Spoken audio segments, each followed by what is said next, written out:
देश का भविष्य उनके ऊपर आप एंटी टेररिस्ट कह रहे हो। बस एक ही मुद्दा उठा दिया है कि मैं मुस्लिम हूँ, ये हिंदू है, और ये अन्ना आंदोलन का झंडा है। 2011 में भी मैंने आंदोलन में जंग लड़ी थी। जब इन लोगों ने पार्टी बनाई, मैं पार्टी से अलग हो गया। इस्तीफा तो शायद मेरे ख्याल से मोदी जी की सरकार में है ही नहीं। इसी तरह फंडिंग होती है, मार दो, इसको मुसलमान कह दो, इसको मुल्ला कह दो, इसको गठमुल्ला कह दो, ये कोई समस्या का समाधान नहीं है। आपका लास्ट कुछ संदेश?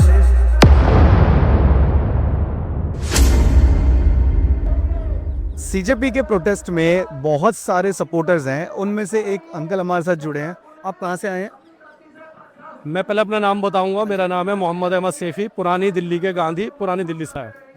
आपके हिसाब से ये प्रोटेस्ट बिल्कुल सही दिशा में जा रहा है? बिल्कुल सही दिशा में जा रहा है। अपनी जो इनकी मांग है, जो मांग है छात्रों के लिए, जो अभिजीत दीपके ने उठाई है, बिल्कुल जायज़ है।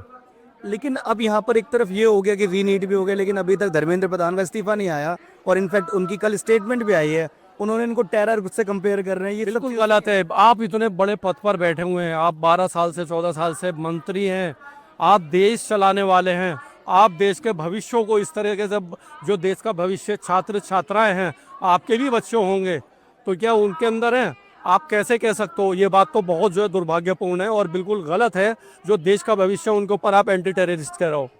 आप एक तरफ ये देखते हैं कि हमारे पास सरकार इस्तीफा तो बिल्कुल नहीं देगी, ये बात तो श्योर है जी, लेकिन क्या अभी भी हम कुछ और ऐसे टॉपिक्स हैं जो इनके साथ ऐड कर सकते हैं? क्योंकि नीट का मुद्दा भले पेपर लीक हुआ, लेकिन रीनीट हो गए, वो मुद्दा दब चुका है अब। लेकिन अभी भी क्या कोई चीजें हैं जो और ऐड होनी चाहिए? इंसान का नहीं इसके अंदर, इसमें देखिए, जो इसके अंदर मुद्दे हैं, जो आज जनहित के अंदर है, जो दबा दिए गए हैं, और बस एक ही मुद्दा उठा दिया है कि मैं मुस्लिम हूँ, ये हिंदू है। इसी मुद्दे को हवा दी गई है। ये पाकिस्तानी है और ये हिंदुस्तानी है। तो ये जो मुद्दे हैं, इनसे मसला हल नहीं होता। मुद्दे तो बहुत सारे हैं, आप ज़्यादा जानते हो, आप पढ़े लिखे हो भाई, मैं इतना पढ़ा लिखा नहीं, पर मैं ये है कि हाँ, मैं 2011 में भी इस जगह का साक्षी हूँ, और ये अन्ना आंदोलन का झंडा है। 2011 में भी मैंने आंदोलन में जंग लड़ी थी। जब इन लोगों ने पार्टी बनाई, मैं पार्टी से अलग हो गया। इसमें मैंने मार भी खाई है, और इसमें मैंने 5 गिरफ्तारियां भी यहाँ दी हैं। मेरी एक 2 पार्लियामेंट थाने में, पहली मेरी 17 साल स्टेडियम में, 2 तुगलक रोड थाने में। तो अन्ना आंदोलन में आज देखिए, बड़े दुर्भाग्य की बात है, स्वाति मालीवाल, अरविंद केजरीवाल और मनीष सिसोदिया, ये तीनों मुझे बाई नेम बाई फेस जानते हैं। स्वाति मालीवाल के साथ मैंने नारे लगाए हैं, देश का युवा यहाँ है, राहुल गांधी कहाँ है, मैंने लगाए नारे। स्वाति मालीवाल के साथ डिटेन करा, और डिटेन करके तुगलक रोड थाने में दाना, और रोजे से होता था, रोजे पूरे रखे मैंने। जब रमजान शरीफ का महीना चल रहा था, अगस्त क्रांति 2011, और आज स्वाति मालीवाल जी तो राज्यसभा चली गई, और वो फिर बीजेपी में चली गई। वो तो सवाल ही पैदा नहीं होता। ये देश का युवा यहाँ खड़ा है, देश का युवा यहाँ है, स्वाति मालीवाल कहाँ है? आज मैं याद दिला रहा हूँ, 16 साल बाद मैंने गिरफ्तारियां दी हैं, लेकिन इन्होंने पार्टी का मजा लिया, सत्ता सुख भोग रहे, कोठियों में बैठे हुए, एसी में बैठे हुए। मुद्दे बहुत हैं, एक मुद्दा नहीं है, हजारों मुद्दे हैं, सारे मुद्दे दबा दिए गए। और एक तरफ सोशल मीडिया पे ये चल रहा है कि सीजेपी जस्ट एक जोक बन के रह जाएगा। कहीं ये चीज सच तो नहीं हो जाएगी? क्योंकि अगर इस्तीफा हो भी गया, क्या कोई अगली डिमांड हो सकती है? नहीं, देखिए, पढ़ा लिखा तबका है यह सारा, अगली जो भी डिमांड होगी वो भी जायज़ होगी। डिमांड हो सकती है, लेकिन जायज़ होगी। इस्तीफा तो शायद मेरे ख्याल से मोदी जी की सरकार में है ही नहीं, और अगर इस्तीफा हो जाता है तो ये बहुत बड़ी बात है। लेकिन यह है कि स्टूडेंट को ये जो एंटी टेररिस्ट कह रहे हैं, ये बिल्कुल गलत है, ये सही नहीं है। उन माँ बाप से पूछो जिनके बच्चे चले गए, उनके परिवार से पूछो, और ये वही बच्चे हैं, आपके भी बच्चे होंगे, और बच्चों का भविष्य वही जानते हैं जिनका परिवार होता है। क्या भारत में अब सही वक्त आ गया है कि एजुकेशनल रिफॉर्म या शिक्षा में सुधार होने चाहिए पूरी व्यवस्था में? बहुत ज़रूरत है, बहुत ज़रूरत है। हज़ारों स्कूल, लाखों स्कूल बंद हो गए। सरकारी स्कूल, सरकार ने बहुत लाखों स्कूल बंद कर दिए, है ही नहीं। सुधार कहाँ से आ गया?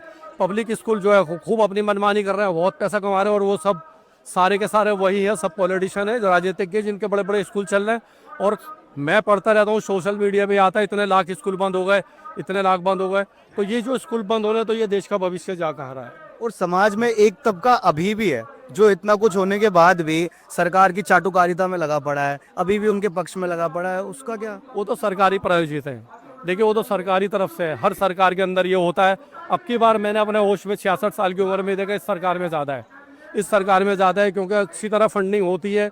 मार दो, इसको मुसलमान कह दो, इसको मुल्ला कह दो, इसको गढ़मुल्ला कह दो, ये कोई समस्या का समाधान नहीं है। इससे देश तरक्की नहीं करता, हमारा देश जो है और बदनाम होता है।